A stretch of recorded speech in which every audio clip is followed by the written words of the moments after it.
শোচনীয় পরাজয়, ভোটের মাঠে হিরোগিরিতে ব্যর্থ হিরো আলম। ভোটের মাঠে হিরোগিরি দেখাতে ব্যর্থ অভিনেতা হিরো আলম। একাদশ জাতীয় সংসদ নির্বাচনে শোচনীয় পরাজয় হয়েছে বগুড়া ৪ আসনের স্বতন্ত্র প্রার্থী হিরো আলমের। নির্বাচন কমিশনকে হাইকোর্ট দেখানো হিরো আলম পেয়েছেন মাত্র ৬৩৮ ভোট। সিংহ প্রতীকে এ প্রার্থী জামানত বাজেয়াপ্ত করা হয়েছে। তার এই পরাজয়ের খবর দেশের গণমাধ্যমের পাশাপাশি ভারতের গণমাধ্যমগুলোতেও গুরুত্ব সহকারে ছাপা হয়েছে। অথচ ভোটের ময়দানে তার সে জনপ্রিয়তা কোনো কাজেই এলো না। উল্টো ভোটাররা তাকে প্রত্যাখ্যান করেছেন।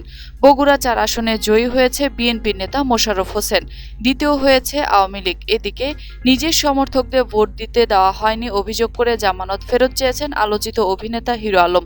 ভোট দিতে বাধা দেওয়ার অভিযোগ করে হিরো আলমের ভাষ্য, আমার লোকদের তো ভোটই দিতে দেওয়া হয়নি, তাহলে জামানতের টাকা ফেরত দেবে না কেন?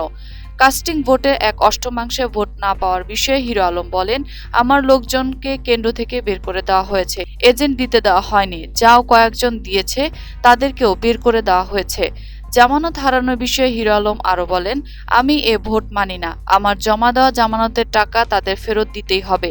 সুষ্ঠু ভোট হলে বিপুল ভোটে জয় পেতাম, কিন্তু ভোট দিতে দেওয়া হয়নি, বরং আমাকে এবং আমার লোকজনকে তারা মেরেছে। তিনি বলেন, নির্বাচনের দিন সকালে হামলা, মারধর এবং এজেন্টদেরকে বের করে দেওয়া সহ একাধিক অভিযোগ আমি করেছি।